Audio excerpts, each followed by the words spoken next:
Hi, this is Asa, and welcome to my audio experience.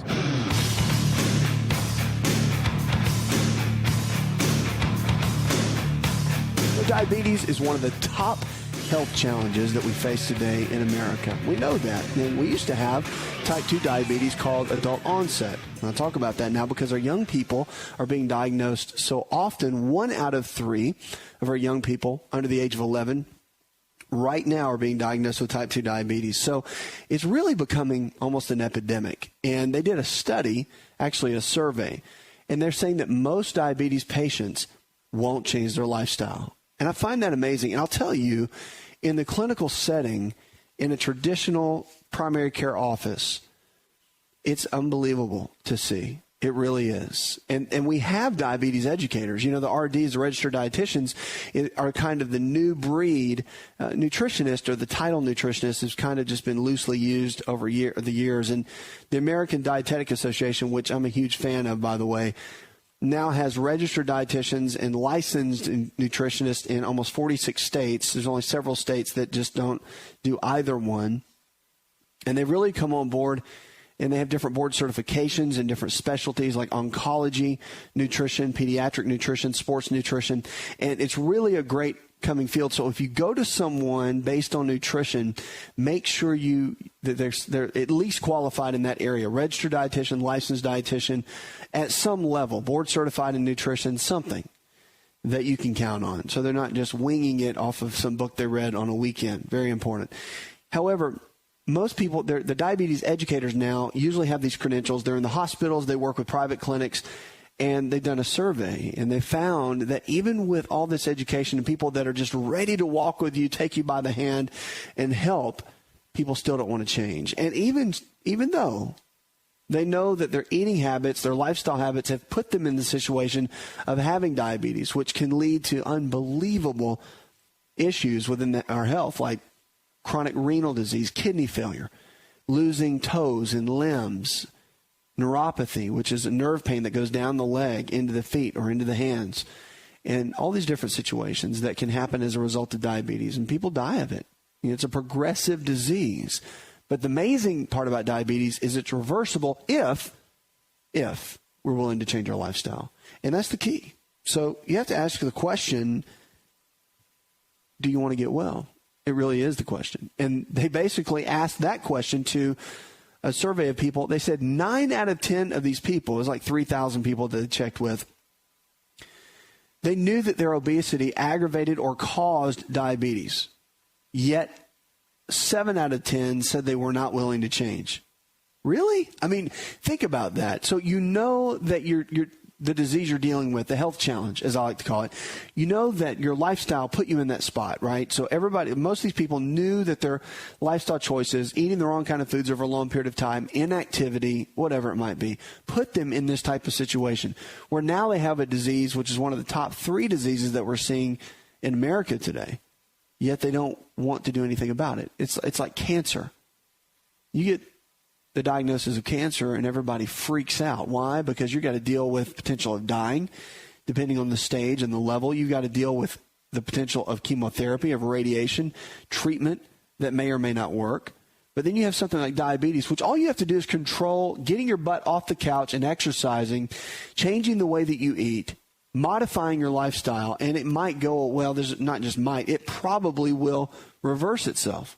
Some people argue that with me, but it's true, because the bottom line is, if your hemoglobin A1C, that's a big blood test, and the A1C marker, they're saying now at about 7.0, but it's really, there's an argument between 6.5 as the number, kind of the foundational number, or 7.0.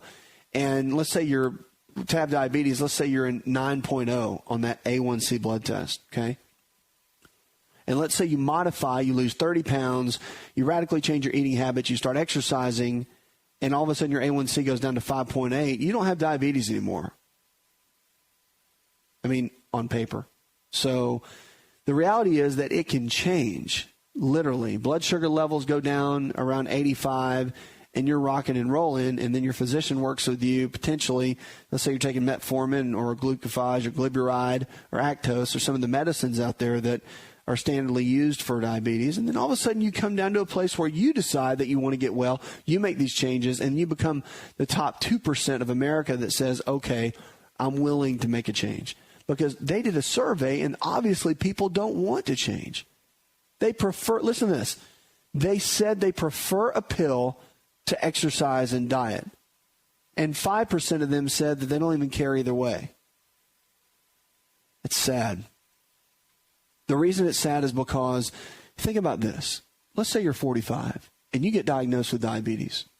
And you get into a place where you have kids. They need you to be healthy. They're looking at you to be a role model. But are you really making a difference?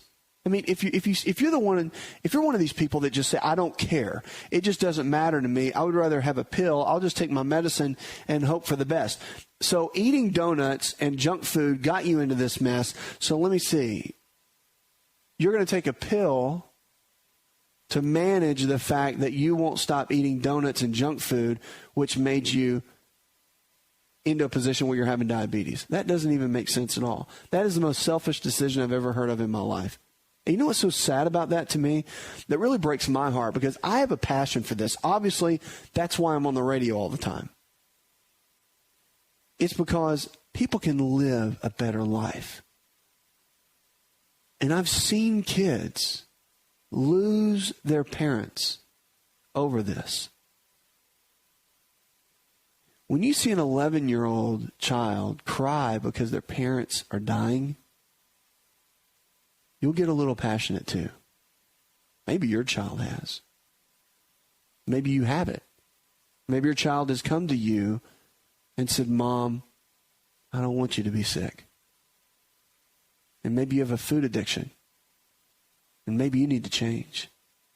Because your life is not about you. It's not. It's very selfish to think it is. It's about all those around you. It's about what you're called to do in this life. And when you've been given a disease, especially one that doesn't have that much of a genetic link, it has some, but not that much that you can't overcome it. It's not like type 1 diabetes. You don't have to pay for it. It's like giving you a brand new car. All you have to do is take care of it. Vacuum it, clean it, wax it, park it in the shade. That's all you have to do. And the great thing about it is if your car is all tarnished and beat up, you can restore it. And it can look brand new again. But no one can make that decision for you. And when I read a study like this about all these people that don't care, that they just want a pill over taking responsibility, it really breaks my heart. Because I see so many people that could have a better life. And I'm talking to you because you can have a better life. We can live the extraordinary life in the freedom that we deserve, but we have to be willing to take responsibility. 888-283-7272. We'll be right back.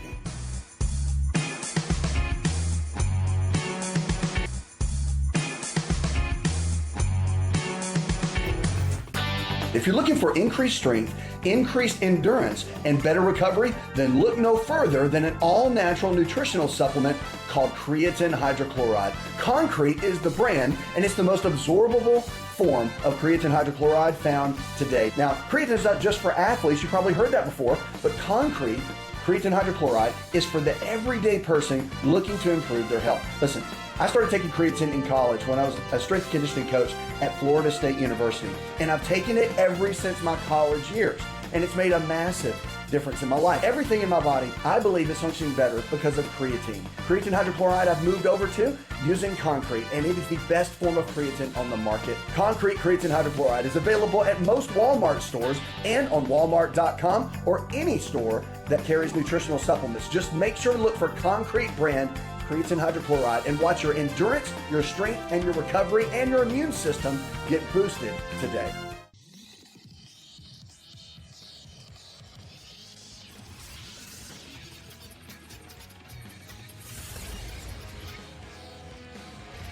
To find out more, connect with On Call Radio online at InShapeNetwork.com.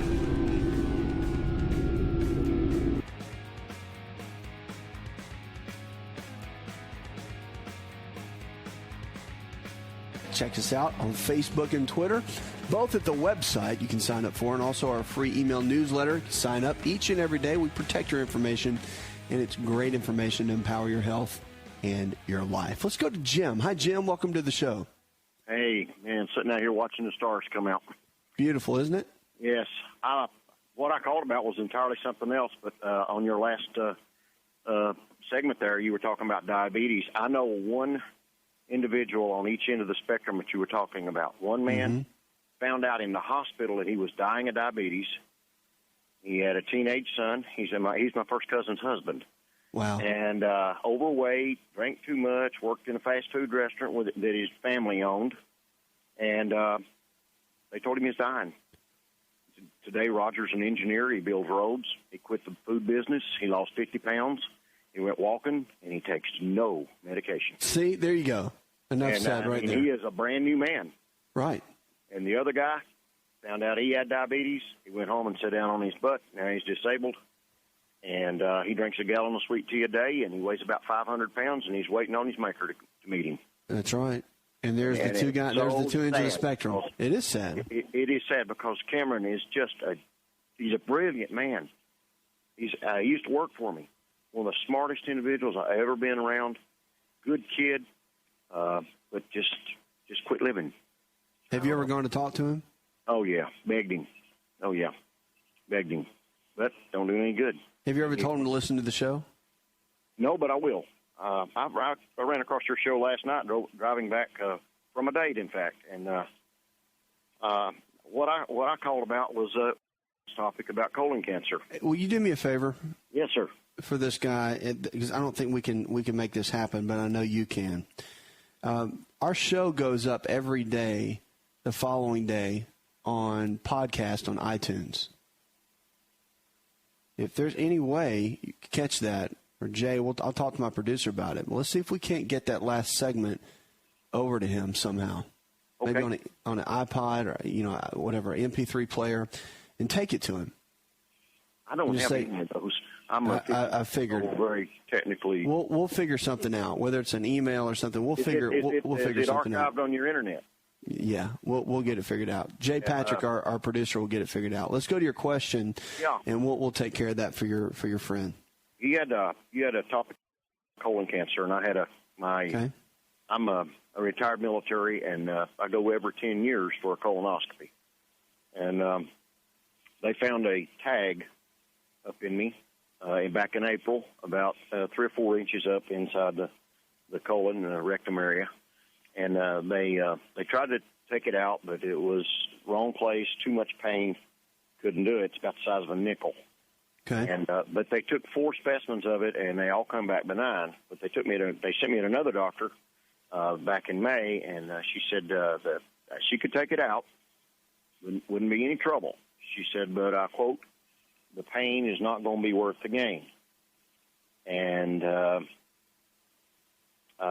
I'm just wondering if I'm getting a good medicine here, or just waiting on some old retiree to croak off so they'll make space for the next one moving up the ladder. I see where you're going. I'm in great health. Really, I am. I take a pill and a half a day, one for cholesterol that works like a dream, and one for my prostate, so I don't have to get up in the middle of the night 14 times. And but blood pressure's good. All the triglycerides, the sugar, everything is just perfect. And but this little tag, I'm just wondering if leaving it in there is detrimental to my health. And they said they would look at it at any time I wanted them to, and I wouldn't have to undergo a colonoscopy. Is that good medicine? Yeah, I mean, well, yeah, it is good medicine because what they're telling you is what they call standard of care. So the chances of it turning cancerous, if they told you, and again, they're going to know the statistics because that's their specialty, all right? Mm-hmm. So if they're telling you it's no big deal, you can leave it there, and they feel confident that it's okay because they've already biopsied it and it's completely benign, then I would probably go with that. Just because you have a growth doesn't mean it has to come out. A lot of people jump on that and they want everything off. There are times where you want it removed quickly, And there are times when docs can tell you that it's not that big of a deal. If they're telling you it's not that big of a deal, I would stay on top of it. You might want to get it looked at again, not in 2 months, but maybe in a year as a follow-up, and make sure nothing's changed. But then again, it's really going to be, and this sounds a little bit cliche, but it's going to be up to you. If you want it out, get it out. It'll hurt, but it's going to heal. I mean, that tissue in there is extremely resilient. And if they remove that, it'll heal. But the biggest thing you want to focus on now is, remember, it's not just random that showed up. I mean, there's been lifestyle choices that you've made and eating habits and probably environmental toxins and all those sort of things that have kind of accumulated over a period of time for that to form, over a long period of time. So, I mean, the best thing for you to do is just to, now that you're listening to the show and you kind of got on board with some of the ideology, is really start making better lifestyle choices. Start changing the way you eat, making better choices, getting that 40 grams of fiber a day, which is a big deal for anything digestive tract related or colon related, okay? So all those kind of things, drinking half your body weight in ounces of water, these are the kind of moves that you want to start making now where, maybe 5 years ago it was, I'll do it every now and then. Now it needs to be your daily task. These need to be the baby steps you're making every single day. Because when you have a growth, thank goodness it's not cancer. But just know that if the things are starting to change in maybe a negative way, or could be negative way, you want to start making some extreme positive changes in your life to kind of go from where you are to where you need to be to go to that next level in your health. Because no one can change that but you. And, I mean, can the growths go away? Yeah, they can. As much as they can show up, they can go away. So don't think it can't. Abnormal cells can be eaten up by the body. It happens every day. Matter of fact, the adage is that we get cancer every single day. It's just that our immune system will come in and attack those cancer cells and get rid of them. So your body has the capability. If they didn't say it needs to come out, I don't know that I would go in there and start hacking away at something that they're saying is okay. I don't think they would tell you to leave it there and make you a statistic. I don't think that's the route.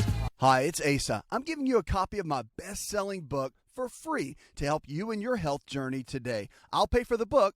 All you do is just cover the small shipping and handling costs. Go to AsaRx.com and get your free book today.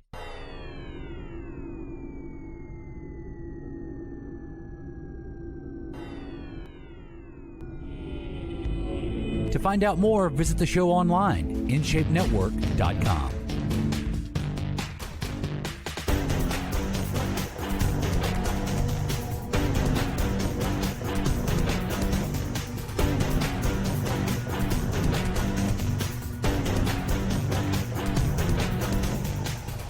Hear about duct tape all the time. We use it for everything. One thing you can use duct tape for, interesting, I actually learned this from a family physician, but there's the glue itself that's on the silver duct tape. I'm talking about the old school duct tape.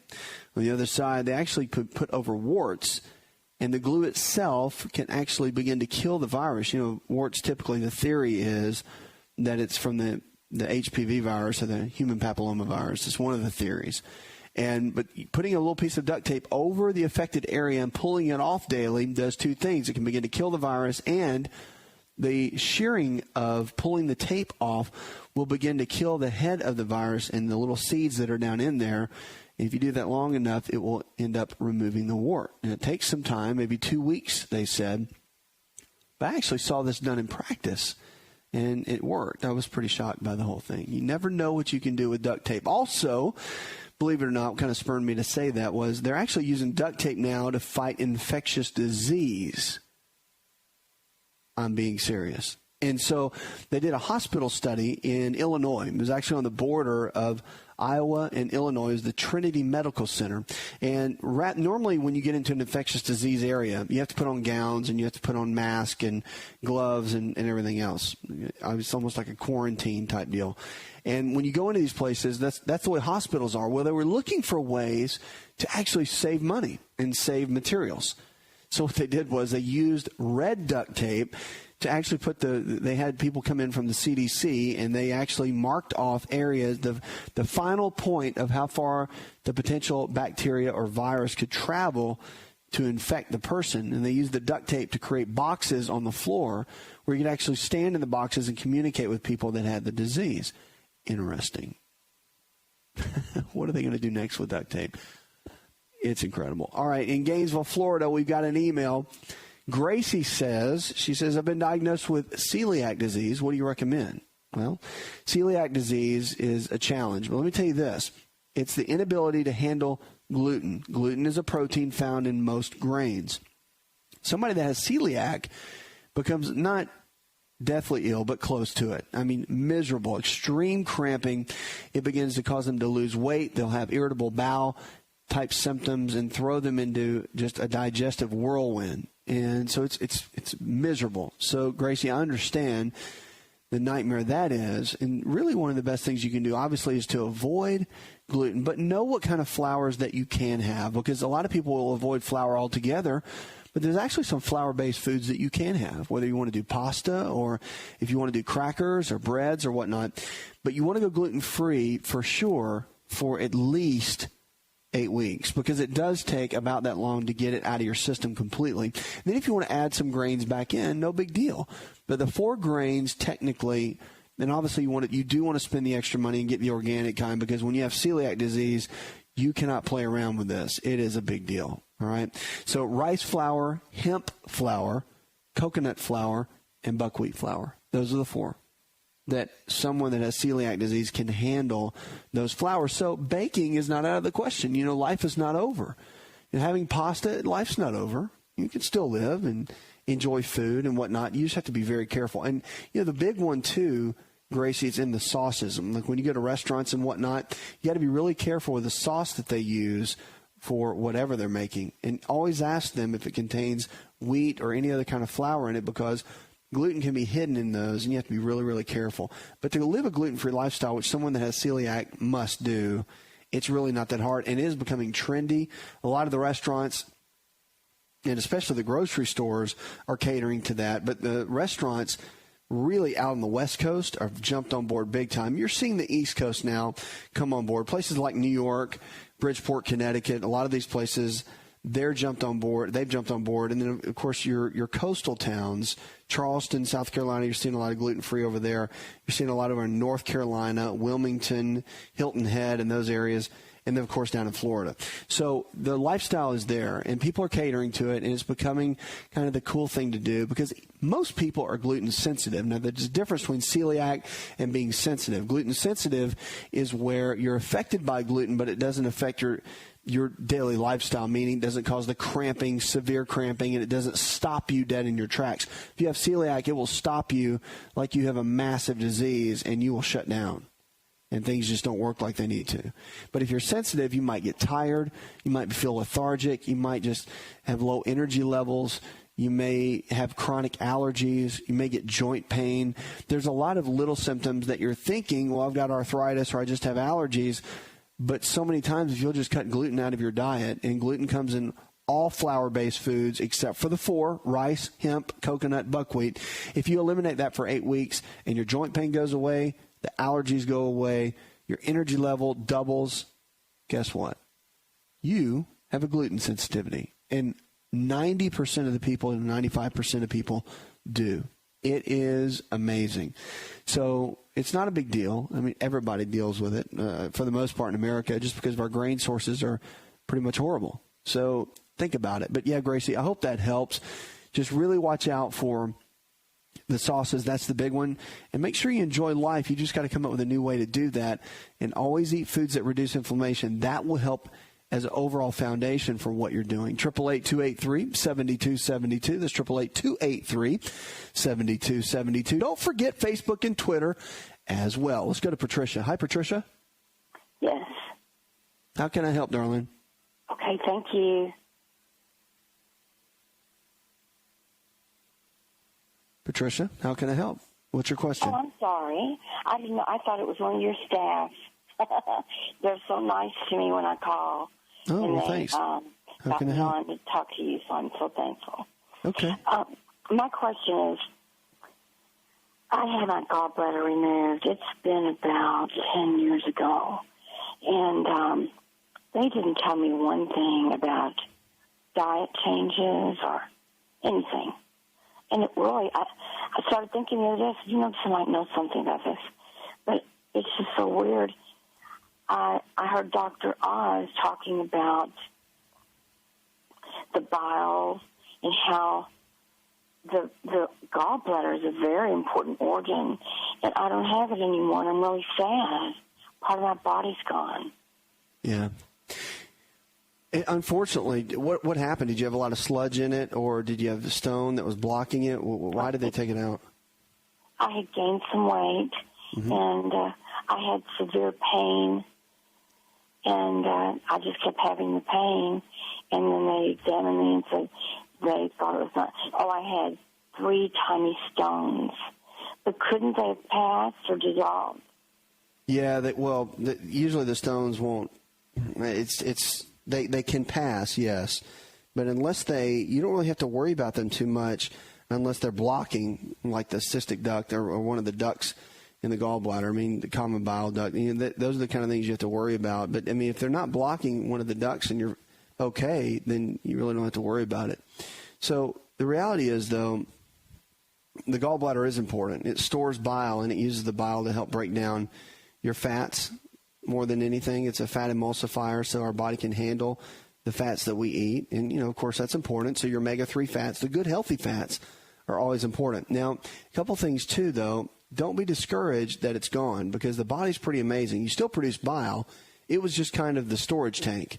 So your liver still produces the bile, and your body will still utilize it, but you don't have as many bile salts to help break down the excess fat. So people that get their gallbladder taken out, they still struggle with eating foods that have a lot of fat in it. Sometimes they can get gas or cramping or whatnot. Unfortunately, though, there's a real strong connection point with the gallbladder and our brain chemistry. And they've done some research within Chinese medicine, which has been out even longer than our system, but they found within the Chinese medical system, like acupuncture and whatnot, there's a strong meridian connection, which are these energy points that connects acetylcholine, which is one of the brain chemicals. As a matter of fact, it is the number one brain chemical that our brain uses from one neuron to the other. And without getting that too involved, understand that you've got to have that brain chemical for your body, for your brain to even function well. So when we go through stress, those brain chemicals go down. So if you're under a lot of emotional stress, or you're going through a lot of physical stress, or whatever it might be, the acetylcholine levels will go down. When acetylcholine levels go down, it can directly affect gallbladder function, and that becomes the challenge.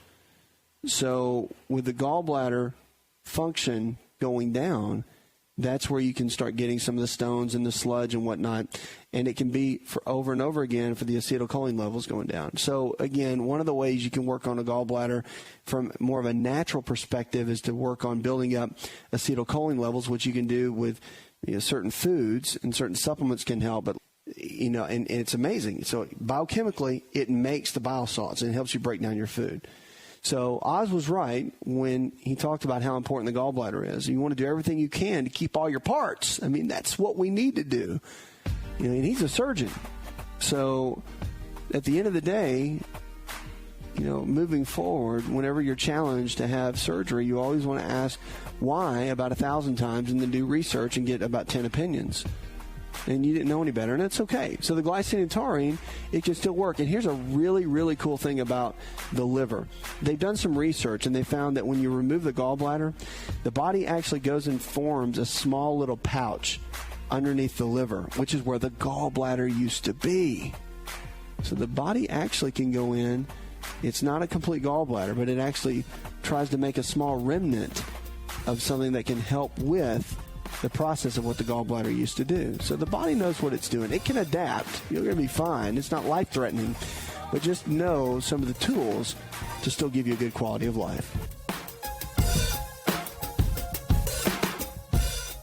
Are you ready to chow? It's time for Keto Chow. When it comes to eating healthy, the keto diet has become one of the nutrition leaders in optimizing health, losing unwanted weight, and reaching your health and wellness goals. No extravagant cooking, no long kitchen cleanup, and most importantly, especially for me, it's convenient. Just put quality Keto Chow powder in a bottle, add some heavy whipping cream or your favorite fat, a little water, and boom, shake it up and you're ready to chow. Keto Chow tastes amazing. So make Keto Chow easy for you and your family today with Keto Chow. Let's go chow. Visit Keto Chow online at ketochow.xyz. That's ketochow.xyz.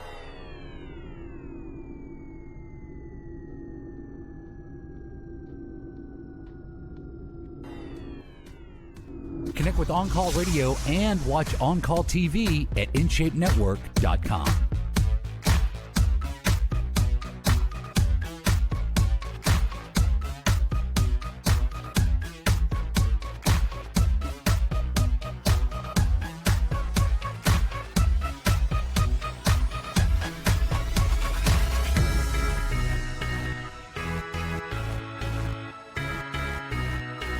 The use of drugs for it, narcotic drugs, are even more prevalent. And a lot of the pain clinics are forming now, and the adage is, I think right now, that in Florida there's more pain clinics than there are in the entire country combined. And it's really become a challenge. But they're saying now that chronic pain can affect, or is affecting, 116 million Americans. And it's become a real public health issue. And at the time, something to do about it. They're saying that there's a report done by the Department of Health and Human Services, and it was mandated by the Healthcare Overhaul Law that estimates that chronic pain costs between $560 billion and $635 billion each year in medical expenses and lost productivity. But it adds pain, and also personal, and affecting each person's individuality. So the chronic pain, from cancer to back pain, is influenced by heredity, stress, depression, and other factors, and sometimes lingers after the underlying condition is treated because of the changes in the nervous system. So pain can be a disease in and of itself, yet the report points out few medical schools require or even offer courses on pain, and I'll tell you that. Exactly. I'm telling you right now that in medical school, we learned nothing about pain management. Zero. They don't even offer it. So if you don't get it in some of your rotations, which, I mean, it depends on through internal medicine or family medicine, if you deal with some chronic pain patients, which most of those do, depending on where you did your training, and you don't get any education on it. So you're just kind of off to the races. Hopefully you'll get some through an internship or residency. So as one member of the committee in this report, Dr. Sean Mackey, chief of Stanford University Division of Pain Management, said in a news release that chronic pain is a disease that affects more people. Listen to this. It affects more people than heart disease, diabetes, and cancer combined. That's huge. All right, those are your big three: heart disease, diabetes, and cancer combined. Chronic pain is a disease, so they're calling it a disease that affects more people than all the big guns that we see in America combined. Yet we spend only a small portion of the budget of the National Institutes of Health on understanding its cause or how to treat it. And our hope is that this report will serve as a wake-up call, they're saying, which I think this is good, to our country. And the new healthcare law requires that a National Academy of Sciences arm that make recommendations to the Department of Health and Human Services about the state of the science, they call it, in pain research, care, and education. And the report calls for more than everything: more research, more training in pain, which I think would be good for healthcare professionals, and expanded insurance coverage of pain care, because, I mean, that is crazy. I completely agree. If there's no training in it, you know, with it being one of the top diseases in our country, as they're calling it, is pretty amazing. So the government agencies and healthcare providers, professional groups, educators, and everyone, really public or private, they're saying pays for healthcare, really can help get the job done in this. And I agree with that. I think that it's a huge wake-up call for all of us if you're in the healthcare field at all. And I think that without a shadow of a doubt, if it's affecting 116 million people in this, it's pretty incredible. And we're spending $500+ billion a year in lost productivity and medical expenses. It's time to make a change. And unfortunately, it's it's basically legalized drug use. And the problem with it is it's had a bad rap for a long time, is because there's a lot of people, don't get me wrong when I say this, there are many people that need the pain medications. They do. Literally, they're in end-stage cancer. They're dealing with whatever they're dealing with, chronic back pain that's so painful you can't even move, and they really do need it. It's very hard to gauge when somebody is using, so to speak, when they're actually taking the medications simply because they want to, they enjoy the high, they like the way it makes them feel, they are going through things in their life, and maybe it helps numb the pain, emotional pain. And I've seen plenty of patients that do. I've seen plenty of people and patients that do that. And it's sad. It really is. And unfortunately, there's not enough regulation of it, and I think it needs to change. I think there needs to be a strong regulation of it. I've seen certain clinics and I've seen certain programs put in a 3-step protocol where they can actually screen you, and then if you get into what they call a high-risk category through some of the screening process and the interview process, then they won't give you the meds. And I've seen that, and I think it's good. It is a very good process, because that way no one comes in on the first day and they can get the drugs. You have to go through a process. And only when you get through that process, and you know, they're great actors too. Let me tell you, people that want their drugs become very good at this. So I think that in the middle of this all, if education would change, if it would become mandatory, which I think for physicians and providers, mid-level providers, to go through some type of educational course where they could really brush up on pain management, understand it better. It's one thing to understand the drug and the biochemistry of it and know how and when to give it. But it's another thing to understand the entire process of pain management, when to use it, when not to, you know, how to read situations better, and to have good training and quality training. And some people say that comes with experience, but at the end of the day, there should be some standardized testing, because you're going to have younger docs, nurses, and whomever that come out of the gate that don't know and may make poor judgments, not because they're not good at what they do, but because there could be some inexperience involved just based on the game that's being played. So in this area, with it trumping heart disease, diabetes, and cancer combined, it's an area that needs extreme focus, in my opinion, that we really need to jump on to go to the next level in our health. Puts another hour in the charts. I'd like to thank our producer, Jay Patrick, John Garrison, Leslie Pardue, and the rest of the team. I'm your health and lifestyle coach. Go tell one person something you learned on this show, and together we can change the health of our friends, our families, and our communities. You're listening to the best in healthy talk radio, where we're diagnosing hope one person at a time. Remember, whether you're absolutely thriving or challenged in a hospital bed, remember, there's always hope to get your health back. Did you know you could listen to the AsaRx audio experience on Spotify and Pandora? For all the ways to watch and listen, check out our show page at asarx.com/experience. Hi, it's Asa. I'm giving you a copy of my best-selling book for free to help you in your health journey today. I'll pay for the book. All you do is just cover the small shipping and handling costs. Go to asarx.com and get your free book today. This episode is over, but check episode notes for links to products and services you've heard about on this episode. Thanks for listening and subscribing. Please share the AsaRx audio experience with others, and stay in touch by giving us your comment or review.